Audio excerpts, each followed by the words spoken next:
Hello everyone, it's Joshua from Thundermite Studios, and today I bring you my review of Doctor Strange into the Multiverse of Madness. Quick little tidbit. I know I did a speed review on this already. That's how it's going to work. A quick 5 to 10 minute speed review to let you know if you should watch the movie or not. And then a normal review once it comes on Disney Plus or rentals or streaming. But this movie was I think it was exactly what I expected it to be. I knew that Wanda would become a villain as soon as the movie started. In fact, I was so confident that I made a $20 bet with a friend of mine that that she would be the villain within the first hour, and I was right. Although I didn't expect her to become a villain that fast. She literally was the villain within the first 10 minutes. No, within the first 20, which is super fast. I think something like the first fight was like 7 minutes, and then yeah, like 12 minutes in, she was the villain. This movie was very refreshing for Marvel. It was so different. While, like, most of our movies have the first act, introduce the hero, or see what the hero's been up to. And introduce the stakes. Act 2 is, like, the bulk of the movie, and then at the end of Act 2, the hero's gotta fail. In Act 3, they have a final battle and win. This movie follows the same structure for Act 3, but Act 1 and 2 are very different. Act 1, they lose, right? But it takes a little longer to introduce. Act 2, rather than having a meat of the movie, like, we gotta beat this person, no, we're on the run. Act 3 is like, kind of, although it all follows kind of a similar formula, it's very refreshing for our Marvel movie, and that's why the series named it Refreshing Difference. But, yeah, without further ado, let's get into characters. So the characters in this movie as follows. Stephen Strange. I was really hoping they give him some good development. I actually really liked the way they kind of handled him and Christine. I forgot Christine existed. I think they definitely scrapped a sequel that was gonna be with Mordo. I bet you the sequel would have been completely different if it had come out earlier. It probably would have been like I'm betting Mordo going after all the wizards and him becoming like the most powerful sorcerer, kind of like, What If, and then Strange have to stop him, but they kind of canceled that, and I could feel remnants in Strange's arc from this movie. It follows a big him and Christine, which I actually like. I like how they're it's a story about getting over your past and not dwelling on your mistakes and moving on. Next is we'll just do the whole supporting cast, which includes Wong.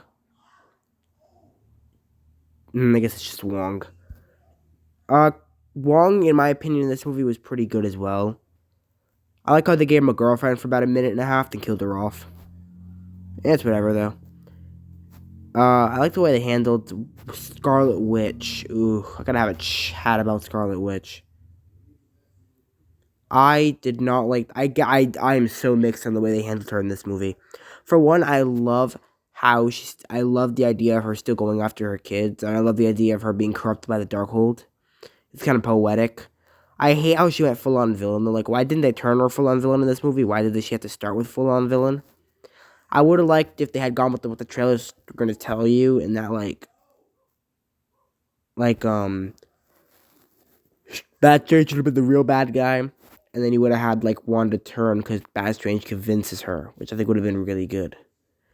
But no, they had to turn Wanda into a full-on bad guy, and that's not what I liked. I guess I did like the ending on how she was defeated herself.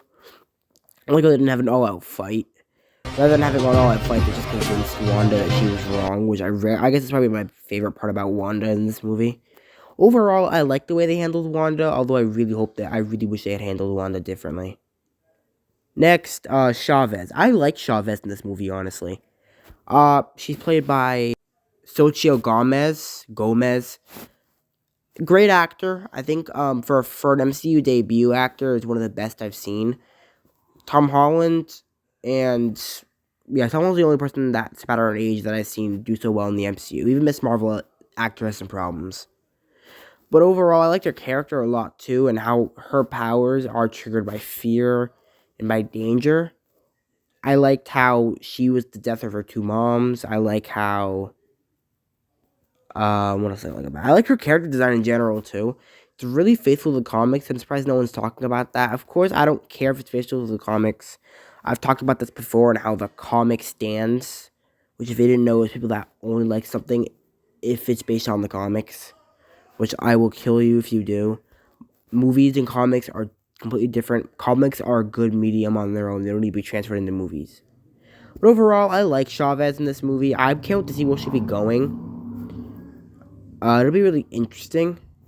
Next, we'll talk about, I guess we'll talk about the Illuminati next, which is a hot take. I loved the Illuminati in this movie. They went in super overconfident, and they died. They defeated Thanos, right? Wanda in this state could have defeated Thanos with just little of her power. It would have been insane. Thanos comes to use, I think Thanos with all the Infinity Stones would have barely stood a chance against Wanda. Because the only stone I think Thanos could have used against Wanda might have been the Reality Stone. But even then, Wanda could have just countered that. She could have snapped them out of existence. Joke. But overall, the Illuminati, I loved it, honestly. The way the Illuminati got their butt kicked in a minute. The fight was also one of the best I've seen in recent Marvel. I liked, it was mainly Captain Marvel, Peggy Carter, and Wanda. I liked that fight. It was about 2 minutes long. I liked it a lot. I like how, I say like too much. I enjoyed that, how she didn't completely get the floor mopped. It was kind of weird, but I think the only person that was a chance against her is Captain Marvel. And yeah, but my problem with this fight is how easily they die. Black Bolt, mouth taken away. I like that death. Turned spaghetti, I like that death. Captain Carter being split by her own shield, I could do this all day. One of the cringiest things in the whole movie. I did not like how Captain Marvel got crushed by a statue. A statue. Like, come on, Captain Marvel will not get crushed by a statue. That's not her character. No, just no, no, no, no, no, no, no, no, no. Okay, if you're saying this is multiverse, Captain Marvel in our main continuity, Earth 616, which is huge, by the way. She flew through Janela's ship and barely took any damage. She didn't take any damage. So how it's crushed by a statue? It could have been Wanda's magic, but I highly doubt that. What I'm willing to bet is that this Captain Marvel is going to be a lot weaker than our Captain Marvel. Although, I feel like it could have been Wanda's magic as well. Highly improbable. Death was stupid. And, yeah. I liked Evil Strange. He's not talked about enough. The way, Cumberbatch is able to play that Doctor Strange is really impressive. Now, my question is how they got both Doctor Strange on the screen. They probably just filmed two separate things and then kind of mashed them together using green screens. But it was still kind of impressive how they did it. And yeah, it was just, I liked the way they put together Doctor Strange's in this movie. 3 variants. There was Defender, Normal, and Evil. There was Darkhold. There was Defender, Primary, and Vicious. Or Evil, or Darkholdish, whatever. Overall, the characters in this movie are the most decent, yet controversial. In general, this movie is very controversial, but I personally liked the characters. So next, let's move on to plot. Doctor Strange Into the Multiverse of Madness begins with Wanda's monsters chasing Defender Strange and American Chavez through the multiverse, looking for the Book of CG, something like that. Defender Strange tries to take Chavez's powers, but fails as Chavez cries, and Defender dies. They both go to a portal at the last minute, and this leads to Earth 616, where Doctor Strange, Stephen Strange, is going to Christine's wedding. We see him happy, and then we see him sad. And Christine said her husband's a big fan of Doctor Strange, because apparently Paul Rudd's character, Ant-Man, started a podcast. If you watch Miss Marvel, you know what I mean. Miss Marvel, you know what I mean. But at that point, Chavez comes through with Dead Strange on the floor, and Strange teams up with American Chavez, and they defeat the big monster on the streets in one of the best opening fights in Marvel history. Then, looking for some answers, Doctor Strange interrogates Chavez at a cafe shop where they make multiple jokes, and we come to the realization that he remembers some of what happened in No Way Home. Maybe not Peter Parker's identity, but at least the fight. At that point, they get attacked. At that point, he goes to Wanda for help and realizes Wanda's the source of evil in the first place. And Kamar-Taj gets invaded by Wanda, and she is even able to as she breaks the portal using mind control and is able to break through the mirror dimension somehow. Doctor Strange and America Chavez leave at the last minute, leaving Wong there. This cuts to them traveling through the multiverse into like a paint-like universe and a universe where Mysterio won. They land on, I forgot what Earth it was, and they go to investigate everything around it, where Doctor Strange died defeating Thanos, and we learn the origin of America Chavez along with Doctor Strange and why he's never happy. We should cut. I think at this point they go to the doors, see the statue, and they meet the guy that wants to take his powers in the main universe. We cut back to Wanda as Wong's girlfriend destroys the Darkhold and they realize the copy and head up to the mountains. They get up to the mountains and they cannot teleport, so they walk up there. This cuts back to Doctor Strange as he gets captured, and he faces the Illuminati. And Wanda starts dream walking. Doctor Strange tries to stop them, but like Professor X goes to the mind and tells how Doctor Strange actually died by a black bolt, causing an incursion. Wanda dreamwalks, kills everyone around her. Chavez, Doctor Strange escape, get the Book of Fizenci or whatever, but they don't get it in the last minute. Doctor Strange gets teleported to a universe where everything is destroyed with Christine. They defeat Evil Strange using music and one of the funniest fight scenes to me. I don't know why. And go to save Chavez as Wanda realizes Wanda takes his power. Doctor Strange becomes a hypocrite and dreamwalks to defeat Wanda. In the end, Wanda sees her kids and how they're scared of her after Chavez is able to control the power. And Wanda finally destroys the Darkhold in all dimensions, never causing pain to anyone again. Then she quote-unquote dies. Yeah, no, Marvel, we know. Miss Marvel, she's not gonna die. One, White Vision's still out there. Yeah, she's not gonna die. Two, didn't she rip off the mouth of some guy using the Darkhold? Without the Darkhold, didn't she defeat Agnetha, who had the Darkhold? So I do think that Wanda's not... I mean, obviously Wanda's not dead.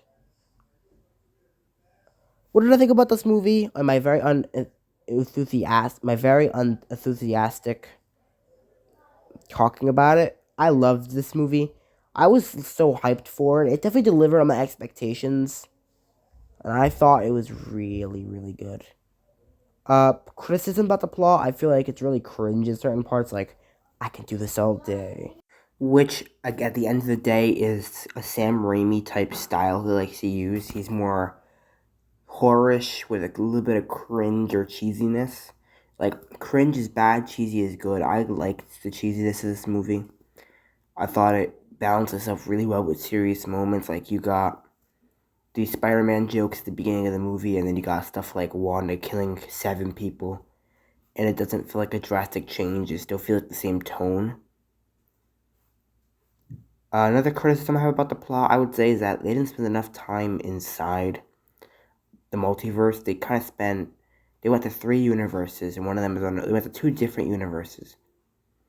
If they should have made the movie like 2 hours and 20 minutes and brought us to like 5 different universes. Like, I can imagine the Illuminati tries to fight them in their main universe, they lose, so they evacuate to that dark universe. They lose there, and then they finally get to the Book of Fizenci, or whatever it's called. And then rather than falling back into that normal universe, the Illuminati fights, the Wanda loses, Doctor Strange gets knocked probably back into the normal universe. Like, it's something where they could include a few more universes. But overall, I really enjoyed what they did with this movie in terms of the plot. I absolutely loved how they just, no strings, they were able to kill anyone they wanted, which I think Marvel had been lacking the past few years. Like, no one would die up until Avengers Endgame. But, like, I just enjoyed how they did that. And on that note, without further ado, let's get into action. The movie has a lot of action scenes, funny enough. But some of the ones that really come to note are, for one, Shumagara fight at the beginning of the movie. This fight is very good. The way, like, it's just, they're fighting, he uses a spell to make Shumagara, whatever his name is, physical. Then they attack on the bus where Captain, for American Chavez to run away. Then they fight. This fight goes to the roof, and I go by. This fight, honestly, is a great way to kickstart the movie, because the movie begins with the fact when they're running away from a different monster, and that's not really a fight scene. It's more meant for emotional and to start the movie. It's a great way to start the movie anyway. And so is, then Doctor Strange goes to the wedding, and this is within the first 15 minutes of the movie. Now, within the first 10 minutes, this fight starts, which is great. It's intense. There's a lot of different camera angles. It feels like a real fight in New York City. It has comedy. It has one of the worst CGI shots I've ever seen. But overall, it's just a very decent fight, I think. And the way he's able to pull off everything. The next fight that comes to mind is the fight at Carmitage, which is a very good fight. Part one of the fight, you have just the Wizard versus Wanda. She goes in, she mind controls him, has one of the most cringe moments in the movie, in my opinion. And then she gets in, and she somehow escapes the mirror dimension, which I don't know how that's possible, but okay. This leads them to run away with Wong staying. This fight is, I think, less good than the first fight, but I liked it a lot. It shows, like, the power of the wizards and how it takes a lot to stop them. Even Wanda with the Darkhold had a bit of a trouble stopping the wizards. Sorcerers, whatever. It just shows that, and it's really interesting how it shows that. The next fight that comes to mind is, there wasn't a fight for a while in this movie. I guess it'd be the Illuminati. Those are the two fights in the movie that have a lot to talk about. There is the final fight against... Oh, the music fight. The music fight is very cool, the way they're able to, like, manipulate the VFX. It's really cool the way they're able to pull that off. It's basically just evil Strange and good Strange going at it using musical instruments. Pretty good. I like the way that one note knocks the Darkhold out of his hand and impales him straight in the heart. Sam Raimi gore. And yeah, the final fight really has nothing of note. It's more emotional than it is anything. And I really enjoyed that fight. So, yeah, without further ado, let's get into the verdict. Overall, this movie is a very solid. It's a very good 8 out of 10 in my opinion. A few problems with its cheesiness, but a very refreshing movie. And honestly, it's a very refreshing difference. So if you like the video, please like and subscribe, obviously. I don't know what next week's going to be yet. I'm still kind of deciding what the video will be. Please comment what you would want to see. I'm planning something for the channel so it makes it easier to suggest content and talk about content. But that'll be in the next 2 or 3 weeks, so that'll come out. So, like and subscribe, and I'll see you, and stay electric.